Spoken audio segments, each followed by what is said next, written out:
শনিবার ত্রিপুরা স্টেট রাইফেলসের দ্বাদশ বাহিনীর উদ্যোগে তেলিয়ামুড়ার ইমিনুয়াল ইংরেজি মাধ্যম বিদ্যালয়ে এক বিশেষ সিভিক অ্যাকশন কর্মসূচি সহ স্বাস্থ্য শিবির আয়োজন করা হয়। এই কর্মসূচিতে টিএসআর দ্বাদশ বাহিনীর কর্মকাণ্ডে অশোক সিনহা, ডেপুটি কমান্ড্যান্ট জনার্দন সরকার, অ্যাসিস্ট্যান্ট কমান্ড্যান্ট শ্যামল দেববর্মা প্রমুখ উপস্থিত ছিলেন।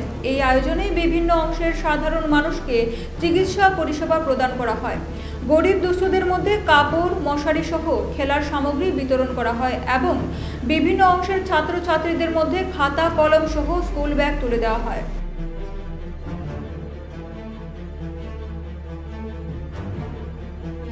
তার যে নিজস্ব দায়িত্ব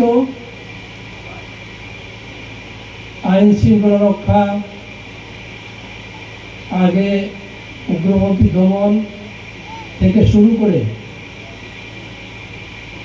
সমস্ত দায়িত্ব কর্তব্যের মধ্যেও আমরা সমাজের সেবায় নিয়োজিত। তারই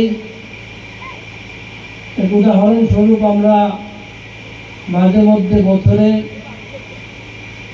সিভিক অ্যাকশন এবং হেলথ ক্যাম্প করে থাকি প্রত্যন্ত এরিয়াগুলোতে।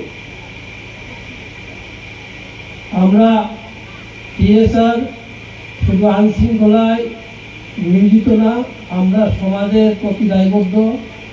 আমরা সমাজের যেমন শান্তি শৃঙ্খলা বজায় রাখতে বদ্ধপরিকর, তার সঙ্গে সঙ্গে আমরা সমাজের মানুষের স্বাস্থ্য এবং অন্যান্য দিকের মান উন্নয়নের জন্য আমরা আমাদের প্রয়াস করে থাকি। যেমন এখানে যে এরিয়াটা আছে, এখানে স্বাস্থ্যের এই টাইম যেটা ম্যালেরিয়ার টাইম বা অন্যান্য কমিউনিকেবল ডিজিজের টাইম, এই সময় আমরা আমাদের যে উদ্যোগ সেটাকে স্বাস্থ্য দপ্তরের সঙ্গে মিলে আমরা অস্ট্রেলিয়ার লোকগুলাকে কোনো প্রকার যদি আমরা সাহায্য করতে পারি, তারই একটা চেষ্টা হচ্ছে।